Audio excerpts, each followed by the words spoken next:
Yes, hello everyone. So today's question is three coplanar collinear horizontal forces of magnitude 200 Newton, 100 Newton, 300 Newton are acting on the rigid body. आपके पास तीन coplanar collinear horizontal forces हैं जिनका magnitude कितना है 200 Newton, 100 Newton, 300 Newton और वो किसी rigid body पे एक्ट कर रहे हैं. ठीक है. Okay, determine the resultant of forces analytically and graphically. ठीक है, आपको रिजल्टेंट निकालना है इन सभी फोर्सेस का एनालिटिकली भी और ग्राफिकली भी. इट मीन्स एनालिटिकल मेथड से भी और ग्राफिकल मेथड से भी. When number 1 all the forces are acting in the same direction, जब सभी फोर्सेस एक ही डायरेक्शन में एक्ट कर रहे हों. Number 2 the force 100 Newton acts in the opposite direction, जो फोर्स 100 न्यूटन है ना वो ऑपोजिट डायरेक्शन में एक्ट कर रहा हो, उस वक्त भी आपको रिजल्टेंट निकालना है. ठीक है, तो हम फर्स्ट पार्ट को सोल्व करते हैं, दिस वन. ठीक है, एनालिटिकल मेथड से भी और ग्राफिकल मेथड से भी. ठीक है, कीजिए. सो सबसे पहले हम रिजल्टेंट निकालते हैं किससे? एनालिटिकल मेथड से.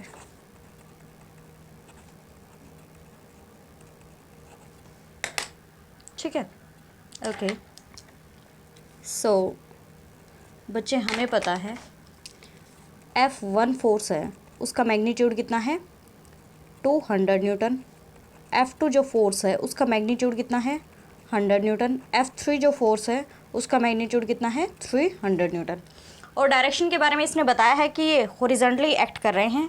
अगर आप डायग्रामेटिकली इसको देखना पसंद भी करें तो आप कुछ इस तरीके से देख सकते हैं इसको.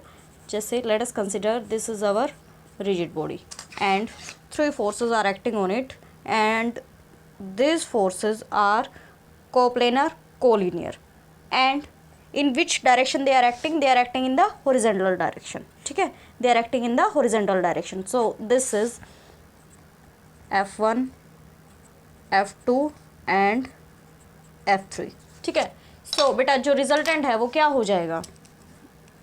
रिजल्टेंट हो जाएगा F1 plus F2 plus F3. So this is what 200 plus 100 plus 300. So resultant is 600 Newton. So analytical method के थ्रू तो हमने रिजल्टेंट निकाल दिया. ओके, यहाँ तक की बात हुई फिनिश. अब ग्राफिकल मेथड से भी हमें निकालना है. चलो निकालते हैं. तो इसके लिए बच्चे हम क्या करेंगे? ग्राफिकल मेथड में एक किसी सूटेबल स्केल को हम चूज़ कर लेंगे. ठीक है, तो हम जो है चूज़ करेंगे किसी सूटेबल स्केल को. So let us choose 100 newton equal to 1 centimetre. ठीक है, 100 न्यूटन किसके बराबर है? 1 सेंटीमीटर के. ठीक है, ये हमने स्केल को चूज़ किया है. ठीक है. सो बच्चे हमें पता है कि जो F1 है अपना वो कितना है? F1 is 200 Newton. ठीक है, अब हमें पता है अगर 100 न्यूटन 1 सेंटीमीटर के इक्विवेलेंट है. ठीक है, तो 1 न्यूटन किसके इक्विवेलेंट होगा? 1/100 सेंटीमीटर के. ठीक है, और 200 न्यूटन जो है वो किसके इक्विवेलेंट होगा? 200 न्यूटन इज 1/100 मल्टीप्लाइड विथ 200. ठीक है, so this is equivalent to 2 centimetre. ठीक है, यानी 200 न्यूटन इक्विवेलेंट टू 2 सेंटीमीटर. ठीक है, ओके. सो जो F1 के लिए जो हम वेक्टर लेंगे A B, I mean F1 के लिए जो वेक्टर हम लेंगे ना उसको हम नाम दे देंगे क्या? A B. और उसको हम कितना लेंगे? 1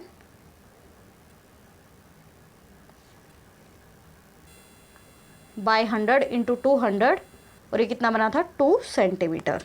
ठीक है, सो F1 फोर्स के लिए हमने वेक्टर को क्या नाम दिया है? A B. ठीक है, so this is A B. ठीक है, ओके ओके. नाउ अब जो F2 फोर्स है बेटा वो कितना है? 100 न्यूटन और 100 न्यूटन किसके बराबर है? 1 सेंटीमीटर के। तो F2 फोर्स के लिए हम एक वेक्टर लेते हैं जिसका हम नाम देंगे क्या? BC vector. और उस BC वेक्टर की लेंथ कितनी होगी? 1 centimetre. Okay, so this is what 1 centimetre.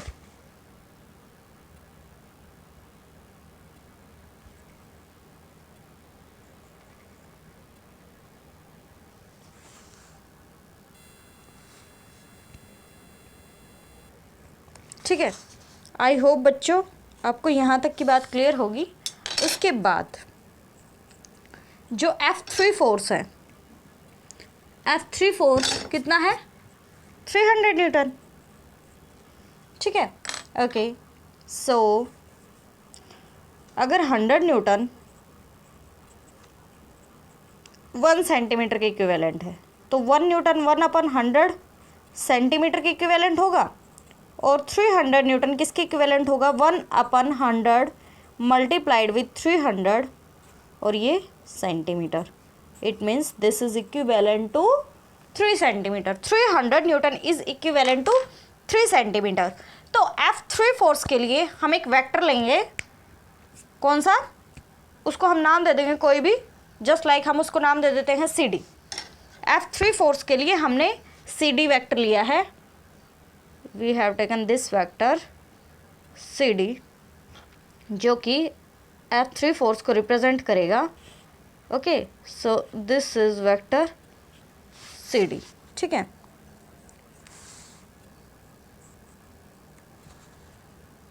Okay, so this is CD vector. So जो रिजल्टेंट होएगा वो क्या होगा? ये F1 फोर्स है, ये F2 फोर्स है और ये F3 फोर्स है। Resultant is measurement of AD। ठीक है, AD का आप मेजरमेंट करें तो ये आ गया कितना बेटा? You can see this is equivalent to 6 centimetre. Okay, okay, so AD is 6 centimetre. ठीक है, अब आप क्या करेंगे? अब जो रिजल्टेंट है वो किसके बराबर है? AD के। और AD किसके बराबर है? 6 सेंटीमीटर के। ठीक है, सो आप रिजल्टेंट निकालने के लिए इस 6 सेंटीमीटर को यह लिख सकते हैं AD multiplied with chosen scale. ठीक है, AD is 6 centimetre and chosen scale is what? 100 Newton. ठीक है, so resultant is 600 Newton. Resultant किसके बराबर आ गया? 600 न्यूटन के। ठीक है, ओके, तो फर्स्ट पार्ट तो हमारा हुआ फिनिश। अब हम बढ़ते हैं सेकंड पार्ट पे। चलिए, in second part he is talking about that the force 100 Newton acts in the opposite direction. जो फोर्स 100 न्यूटन है ना, वो ऑपोजिट डायरेक्शन में एक्ट कर रहा है। तो इस पार्ट में भी आपको एनालिटिकल एंड ग्राफिकल मेथड के थ्रू रिजल्टेंट निकालना है इन फोर्सेस का। तो चलो निकालते हैं। तो सबसे पहले बच्चे हम निकालते हैं एनालिटिकल मेथड से। ठीक है, निकालिए।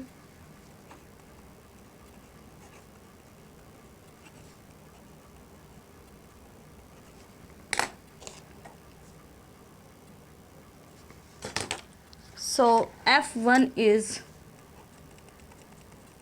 200 Newton, F2 is 100 Newton and F3 is 300 Newton. ठीक है, सो रिजल्टेंट क्या हो जाएगा? F1 minus F2 plus F3 because F2 is acting in the opposite direction.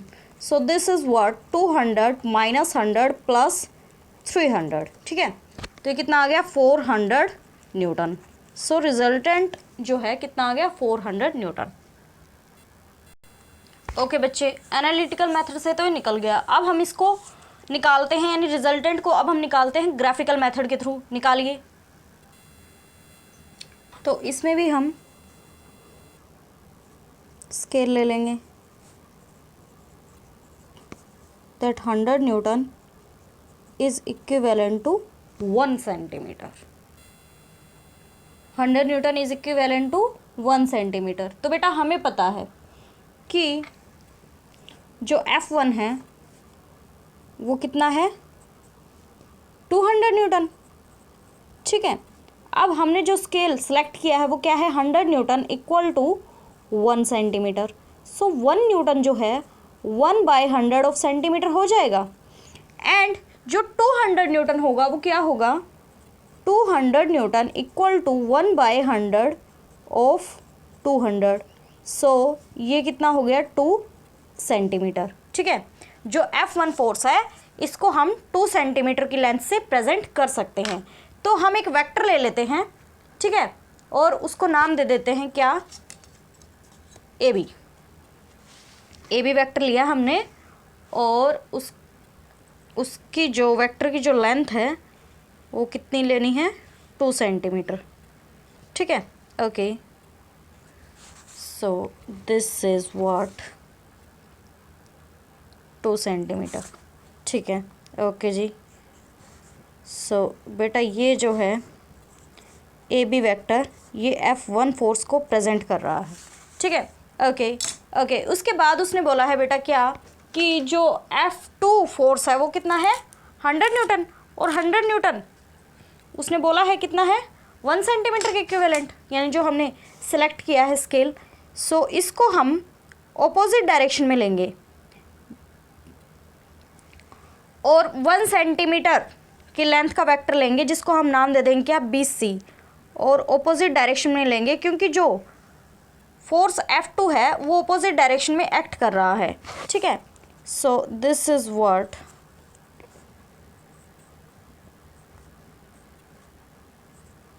BC। ठीक है, ओके। और ये F2 फोर्स को प्रेजेंट कर रहा है। उसके बाद हमारे पास F3 फोर्स है, कितना, 300 न्यूटन का। ठीक है, सो 100 न्यूटन अगर 1 सेंटीमीटर के इक्विवेलेंट है और 1 न्यूटन 1/100 ऑफ सेंटीमीटर के इक्विवेलेंट है। देखो मैं फिर से कर देती हूँ, 100 newton equal to 1 centimetre, 1 newton equal to 1/100 of centimetre. तो 300 न्यूटन किसके इक्विवेलेंट होगा, कितने सेंटीमीटर के, 1/100 इंटू 300 ऑफ सेंटीमीटर। ठीक है, so this is equivalent to 3 centimetre. ठीक है, तो इसमें हम कहाँ से चलेंगे बेटा, C से चलेंगे। ठीक है, एक वेक्टर लेंगे हम F3 फोर्स के लिए जो F3 फोर्स को प्रेजेंट करेगा और उस वेक्टर की लेंथ कितनी होगी, 3 सेंटीमीटर। और वो कहाँ से लेंगे हम, C से, ना कि B से। इस बात का आप बिल्कुल ध्यान देना। ठीक है, C से लेंगे हम वो वेक्टर, उसका इनिशियल पॉइंट उस वेक्टर का C से लेंगे और आगे तक चलेंगे। और कितनी लेंथ लेनी है हमें, 3 centimetre. So this is what the vector which is representing the force F3, that is CD vector is representing the force F3। अब आप इस वेक्टर को, AD वेक्टर को मेज़र करो। This is approximate equal to, exactly, I can say exactly equal to, not approximate, exactly है ये। किसके equivalent है, 4 सेंटीमीटर के। AD is equivalent to 4 centimetre. सो रिजल्टेंट क्या हो गया, AD इंटू चूजन स्केल। ठीक है, सो 4 इंटू 100, सो रिजल्टेंट आपका कितना आ गया, 400 न्यूटन। तो यही तो हमें निकालना था। तो इसी के साथ होता है हमारा न्यूमेरिकल कंप्लीट। वीडियो को लाइक करें, वीडियो को शेयर करें और चैनल को सब्सक्राइब करना बेटा बिल्कुल ना भूलें आप। Thank you so much.